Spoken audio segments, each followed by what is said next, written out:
Welcome to Kindly Neurodivergent with Kay. Before we begin, I respectfully request that if you witness any pauses during this show, please continue watching. I'm composing a spontaneous comment or question, someone's processing their thoughts, in addition to repeating something that was unintelligible or misunderstood. It is natural discourse, and we can choose not to say anything while this is occurring. The experiences we discuss on this show are for educational purposes only.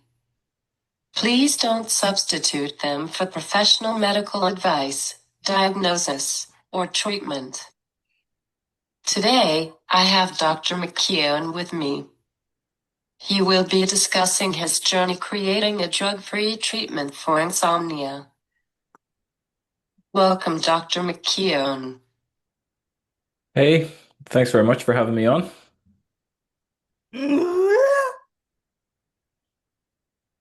Please introduce yourself.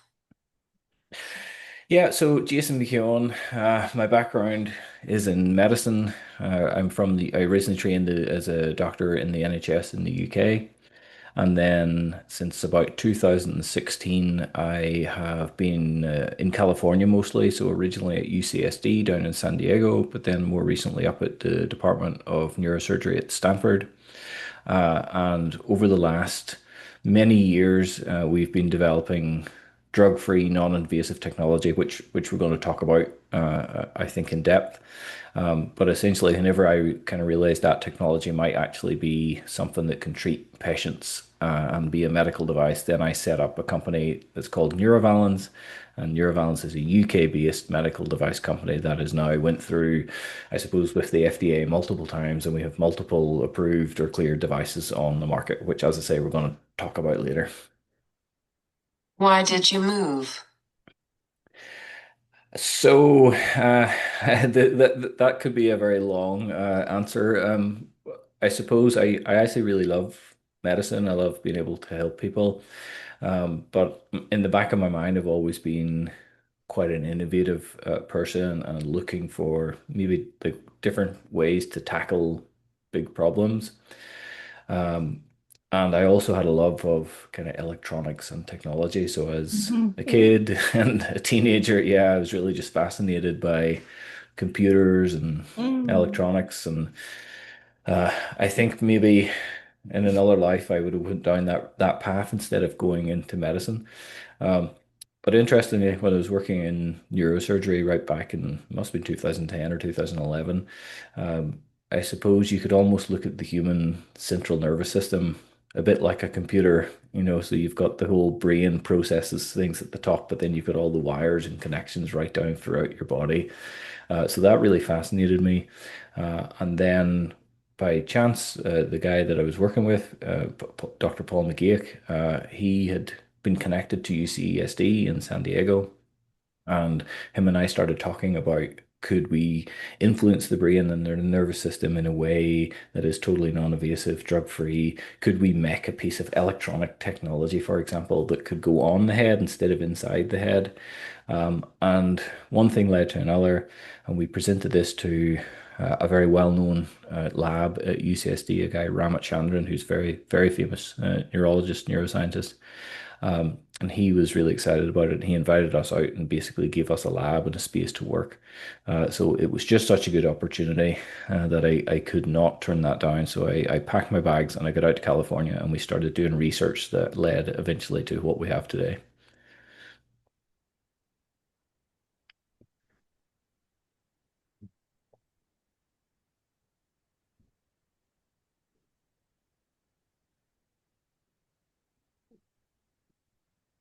Awesome. Yeah, it's been a journey. What is insomnia? Yeah, so the first our first FDA I say approved. It's there are different ways to get devices on the market. There's FDA cleared, FDA granted, FDA approved. When I say approved, I mean just in a general sense. So our first kind of approved product or medical device is Modius Sleep, and that treats adults who have chronic insomnia. And I'll come back to the insomnia part just very quickly, maybe for some of your viewers who don't know about our devices. Essentially, it's a little head-worn device, like a headband, but we can make contact with the skin behind each ear. And essentially, using the technology for 30 minutes a day, we can put electricity into the skin, and that stimulates a part of the brain that regulates sleep. And I'll come back to that later. But essentially, as I said, our first kind of approval then was for what's known as chronic insomnia. And I'm sure everyone at some point has experienced insomnia to some degree. I think about probably one third of us actually have insomnia right now. And there are a few variations, but the most common type and the type that we are approved to treat would be known as essentially if you're doing all the right things, so you go to bed at the right time, you're not drinking coffee really late, you're not doing like night shift work, or you haven't like traveled time zones recently. So you're doing everything right. You're going to bed in a comfortable, environment. It's not loud or it's not too hot or too cold. You're doing absolutely everything right, but you still cannot sleep. In a broad sense, that is probably the best definition of, or the best way to describe what insomnia is. And then specifically, chronic insomnia is the definition for someone who has struggled for at least 3 months. So if you're trying really hard to sleep and it's just not working, and that goes on for a period of more than 3 months, you pretty much meet the definition of chronic insomnia. Um, and the problem with that is obviously then it leads into all these other health issues. So yes, it's annoying that you can't sleep. The big problem is you feel super fatigued the next day. It can Yeah. impact your mood. It can impact your health. Um, and there's all these long-term physical and mental issues. So yeah, it goes without saying that getting a good night's sleep is extremely important. Is FDA approved the best level of the three you mentioned? There's no real difference in how the device is on the market. So regardless of what stage you come through, it is still a prescribed medical treatment. It's not like one is an inherently better treatment than the other. But generally it comes down to the risk. So for example, if it were an implanted device, say we put an implanted device in your brain, that would be a class 3 device. So that goes down that FDA approved pathway. And then on the other side, say that it's safe technology that they know a little bit about, or they know enough to say that it's safe. Well, then that goes down the kind of cleared path. And two of our devices are cleared um, because we know the technology is safe, but we still had to actually go back with clinical trials. So it's not like it just kind of copies the devices that the FDA know about from years ago. You actually have to still present the same really robust clinical trials. So what we were able to do is go to the FDA and say, look, we've got these new clinical trials. We can show for sure that we can treat insomnia, but we also know the technology is safe. So we think we can approve this quite quickly on that kind of first pathway. Um, but then interestingly, we also recently, and we haven't announced it yet, so unfortunately I can't actually talk too much about it, but we actually got another approval or third approval a couple of days ago, and that is in that middle category, the kind of de novo category. So we're right across the range. But sorry, to summarize that to the Congratulations. oh, thank you so much. Yeah, no, it was exciting. It took a long time, but we're going to announce it maybe in a couple of weeks. But just to kind of summarize that to the patient and even to the doctors who are prescribing, they shouldn't see it as any different. Actually, the way that it got there, it's just us as a company working with the FDA. There are kind of various ways that you can do it, and as I say, I give a bit of a summary of all three.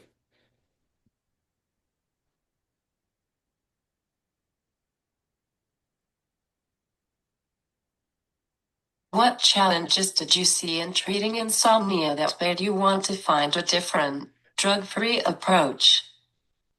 Well, yeah, that sums it up almost already. So. Whenever I was prescribing drugs for my own patients, I just got so annoyed and frustrated, and patients' family members and people are just so desperate to get better sleep. And as I said earlier, because of all the reasons that it really affects your mental and physical health, um, and there's really no good solution. We can prescribe sedatives, or sleeping pills, but that doesn't actually fix insomnia. It sedates over the top of the problem. So the problem is still there. The reason that you have insomnia is still persistent, but sedating over the top of it does give some temporary relief. But then the problem is the sedation or the tablets or the sleeping pills actually start to cause more problems than the insomnia does itself. So you're in this real as a doctor, you're in a really difficult position because you want to do something for your patients, but it actually feels like maybe this isn't the right thing. So I got really frustrated with not having better choices. And whenever we started, as I said, we went out to California to make the technology, and we can treat a range of diseases. But the area that interested me the most was actually then insomnia, because I thought, how amazing would it be to actually, one, give someone a treatment that is drug-free, but two, and very importantly, try to fix the problem that someone has, that they're try to fix their insomnia rather than just sedating over the top of it. So that kind of passion to help people in a way that is, as I say, totally drug free is what really drove this. How do you determine the cause? Well, I suppose sleep physiology is fairly well known. So if you think of the elements, say in your brain that control it, so there are areas in the brain that are very, very deep, and they're right in the center. So they're right in the sort of core part of your brain. So your brain stem, I'm sure you've heard of your brain stem, and then your hypothalamus is a little area just above the brain stem. And these areas, they regulate kind of all the automatic processes that happen in your body. So as I'm talking, I'm like moving around, and that's the top part of my brain. I'm deciding to do these things. Um, but in the background, I'm still breathing, and my heart is still beating, and my blood pressure is still being monitored. So all of those things happen just below the top part of your brain, then in this kind of central area. Um, so your sleep regulation is in there as well. And you should have a cycle every 24 hours, and actually every 12 hours pretty much it kind of shifts from being in a waking state to, or it's not exactly 12 hours, but you get what I mean. Um, you change from kind of a waking state to then a sleep state, and then in the morning you have to waken up again. So that regulation is all in that central area. So for many, many people with chronic insomnia, it's actually just that part of their brain, for who knows what reason. Maybe they've just for years they haven't had good sleeping patterns, but for some reason that part of their brain just poorly regulates their sleep. So whenever we apply electricity to the nerves at the surface, what we're doing is actually sending the signal down the nerves and activating that part of the brain. So we're trying to restore that back to its normal function. Um, so it's very much a case of, well, as I say, just improving normal function rather than say just making you fall asleep because we've sedated you, if that makes sense. Do you have to a brain scan to diagnose? No, no, the kind of criteria that I mentioned earlier, if you broadly speaking, if you've had this problem for 3 months, then you meet the definition, say, of chronic insomnia. There are subtypes of insomnia which are much more specific, and they are very difficult to treat, or sorry, very difficult to diagnose and treat. But those would require then further investigation. So many people would have like EEG, they measure the brain activity, or even PSG, polysomnography, where like all these kind of sensors are put on your chest and your nose and everything whenever you're sleeping. And you can then get these variants of insomnia. But yeah, specifically for our device, if you're an adult 22 and above and you meet the definition of chronic insomnia, you would be allowed to be prescribed our treatment.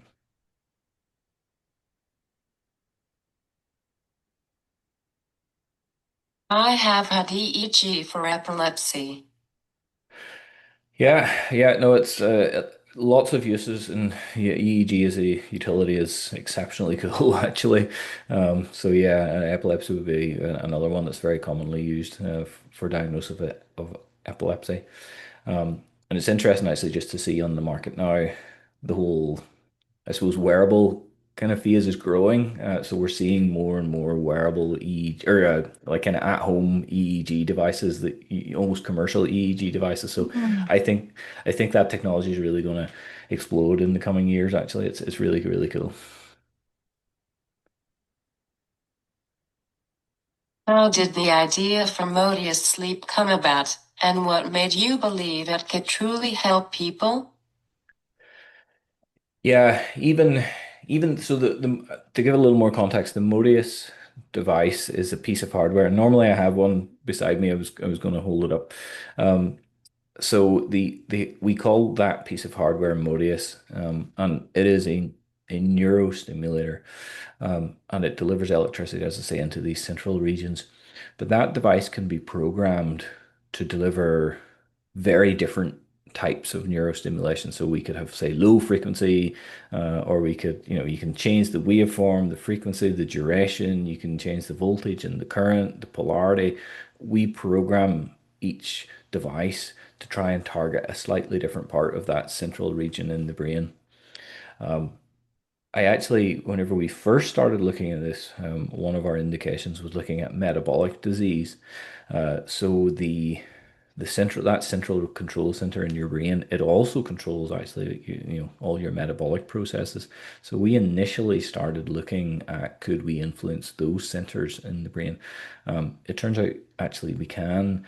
And I remember at that time thinking, goodness, this actually does do what we want it to do. We've created a non-invasive way to influence these very central, hard to get structures in the brain. So yeah, at that point, and that's right back in, I'm sure that was 2014. So over 10 years ago, whenever we first really thought, goodness, this technology has a lot of potential. And then, as I say, we started working through the approvals, and my area of interest certainly now, or in those early years, was definitely the Insomnia device, our Modius Sleep device, but we also got our Modius Calm device. It's FDA cleared as well. And then hopefully later or early next year, we will also have a PTSD device approved or cleared. Or no, sorry, it's in the middle. It would be a granted device. So yeah, that kind of mental health space for me is just super exciting. And as I say, years ago when I realized the potential that it had, that was the vision I had for the company, was all those kind of mental health treatments.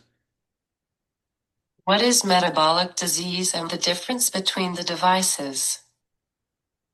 I'll answer the second part first. The difference really would be so the hardware, the technology is identical actually. We did this deliberately. So the electronic components, the way it's worn, you put the pads in the same place. It's 30 minutes well, most of them are 30 minutes a day. But just in the production sort of side of this, we can plug a lead in very quickly to the device and we configure it then to deliver different stimulation profiles. So maybe the current and voltage, as I said, are different, or the waveform and everything are different. So whenever you apply that stimulation, the neurons in the central structures of the brain react slightly differently. So if you say, for example, put in a very low frequency, certain areas, little autonomic nuclei, they sort of preferentially activate, or they activate more than other areas. So by kind of moving around the frequency ranges and the voltage and the current and the duration and everything, you can activate slightly different parts of the brain. So if the disease area is in one of these parts, then potentially you could fix or improve a disease by stimulating that kind of cluster of neurons. So in that central area, as I say, is kind of your metabolic control center as well. So unfortunately, for many people who have, say, type 2 diabetes or obesity, or both, the that area, that central area, is actually damaged. So the neurons do not function the way they should do. And lots of things damage that, but actually, kind of chronically high sort of sugar and fatty diets, and even genetically, people are almost predispositioned to this as well. Where unfortunately, if you damage that area, the body gets a little confused and it doesn't realize that it needs to reduce body fat, even if, potentially, people are potentially obese, but their brain thinks almost that they're okay. So what we can do is stimulate that area to actually cause a reduction in particularly visceral fat, the fat around the organs. So we published a paper in this. It's all very, very interesting actually. But essentially, if you can reduce visceral fat, then you decrease the chances of, say, someone having, like type 2 diabetes, high blood pressure, cardiometabolic disease. So yeah, really exciting. And as I say, we published a paper on that. I think it was last year. How much trial and error is it for every patient? Do you have to adjust it? Yes. Years ago, we thought we might make almost like a one size fits all when it comes to the stimulation. So you turn it on, you put it on your head, you turn it on. That's it. But what we found out very quickly is patients have very uh, different tolerances to the stimulation. So, the electricity going through the skin, you get a little kind of tingly feeling. We also use nerves that are in your inner ear. So sometimes whenever you turn our device on and kind of increase it, you actually get a sense of sort of sway, like you're on a hammock or something or on a boat. It's quite a relaxed sort of feeling. Some people describe it like having a glass of wine. Um, so we initially thought maybe we could have a device that just had one setting for everyone. Um, but because some people are so sensitive to the stimulation, we then had to create this range. So it turns on effectively at a standby level, and then the patient themselves will press buttons on the side of the device to increase or decrease the stimulation. And what we recommend is that people just increase it until they actually feel something, but it's comfortable. So many people will go to level, 7 or 8 out of 10, whereas some people who are maybe a little bit more sensitive go to like level 2 or 3. And actually, it doesn't really matter. It's not a case that you get a better result with a higher level. It's more about activating that part of your brain with a comfortable level of stimulation.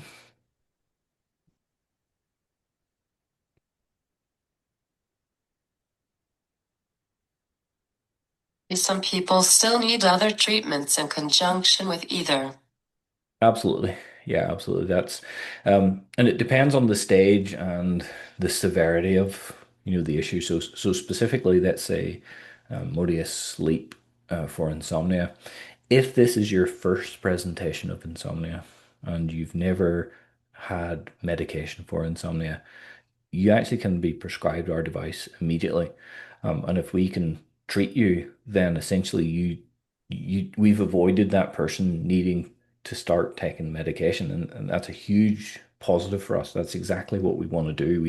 We want people to have our device initially before they ever need to resort to medication. Um, but the Why and the, immediately?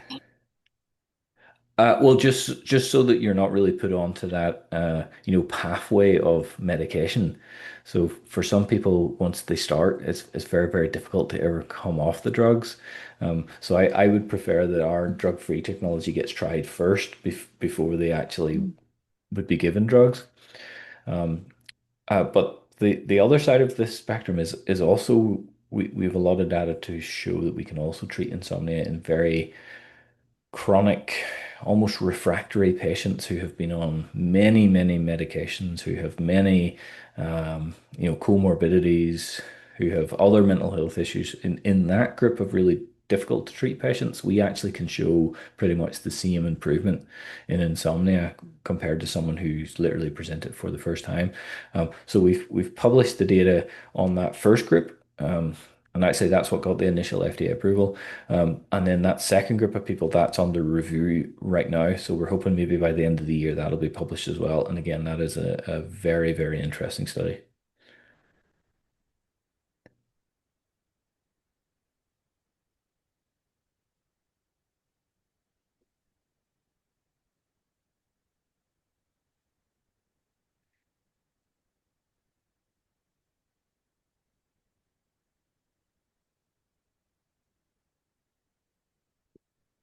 Thank you for doing this with me. Oh no, no problem at all. Yeah, no, I'm always keen just to chat about options for people who, don't want more drugs essentially. So I'm sure, many of your listeners are thinking, are there better ways to treat things? So yeah, keen to tell the Modia story. Our biggest challenge, I think, at the moment is, people just don't know this technology exists. So someone going to their doctor asking for a treatment, maybe for insomnia, uh, they and their doctor probably haven't heard about us. So yeah, I'm really keen to get the opportunity to take the time to kind of chat through it and why we think this is a really nice alternative to treat insomnia. So thank you so much for inviting me to chat.